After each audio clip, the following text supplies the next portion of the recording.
April मासाव जानो गोनां जि जोंनि विधानसभा निर्वाचन बे विधानसभा निर्वाचनाव बिटिसि इलेक्शनाव बिपिएफ जों गारजियै जेनखांनायनि उनाव दिनै जोङो जिहेतु जोंनि इउपिपिएल दोलोआ शान्तिनि थाखाय जन्म मोननाय दल आरो गासैबो धर्मखौ सन्मान होनाय दल गासैबो जातिखौ एखे लोगोयैनो अननानै बिथांमोननि जातिनि समस्या आरो जोंनि ओनसोलाव मोनसे गोजोन थासारि हिंसा अन्याय थासारिखौ फोजोबनानै मोनसे माने गोग्गो मोनसे माने जिउ होनायनि रादायजों फैनाय दोलो गतिके दिनै टंलायाव बे थांनाय बिटिसि इलेक्शननि उनाव माने जि रोखोमनि जोंनि रायजो राजाफ्रा गोसोआव दुरबल जानानै दङ बे दुरबल गोसोखौ फिन आरोबाव गोरा खालामनो थाखाय जों बे रेलिखौ लादों। थांनाय बिटिसि बिसायख'थियाव जिथु मेक बड'लेण्ड ग्रेट एगेइननि टपिक हाग्रामा महिलारि बिथाङा लादोंमोन नाथाय नोंथाङा दिनै उल्था बिदि जि मुसलमानफोरनि टपिक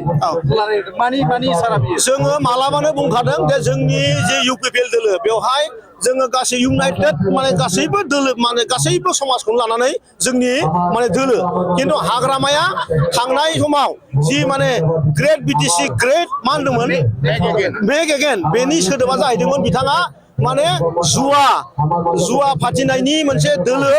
जुवाया बिसोरनि एम्बिशन आरो सोबख्ल'नाया बिथांमोननि एम्बिशन बेखौ लानानैसो माने बिथांमोना ग्रेट बिटिसि ग्रेट एगेइन होननाय शब्दखौ बाहायदोंमोन आरो आं दिनै मुसलमानफोरनि टपिकखौ आंनि खर'आव लानानै बेरायनायनि थांखिया बेनो जे जोंनि बिटिसि हालामाव बर' रायजो राजानि सेकेन्ड माने रायजो राजायानो जाहैबाय मुसलमान गतिके जोंनि ओनसोलाव जुदि एसेबां गिदिर मोनसे जाति दङ आरो बै जातिनि सन्मानखौ आं जुदि दिनै खर'आव लानानै बेरायदोंबा दोलोनि आफाद माने लाइमोन गांखंनि आफादगिरि हिसाबै बे मोनसे खोथाया सिदा फोरमान जे जोङो मुसलमान बर'फोरखौ जेसेबां अनो जों मुसलमानफोरखौनो एसेबां अनो बे खोथाखौनो आं फोरमायनो नाजादों। आङो दिनैनि बे समाव दाख्लैनि जि बिजिनि थासारि आरो जोंनि मुसलपुरनि जे सेन्ट्रेल इउपिपिएलनि जि माने कनफारेन्स जि कनफारेन्स थांखांबाय बेवहाय मानसिफोरनि जि थासारि खुनु आसनिजों बादा होनो हाया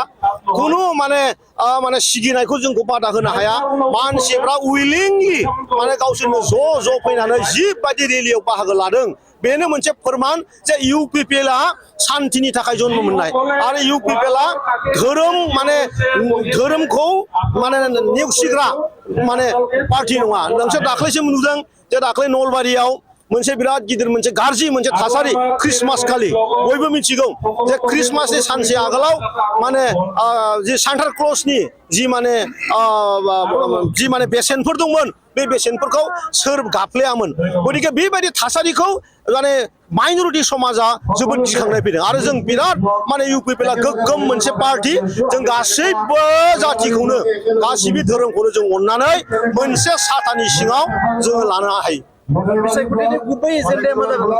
जोंना शान्ति जों आगोलबो शान्तिखौनो लानानै बे दोलोआ जोनोम मोननाय आरो जोङो गासैबो जनगोष्ठीनि जे 26टा जनगोष्ठीनि जि जोंनाव भिजन दङ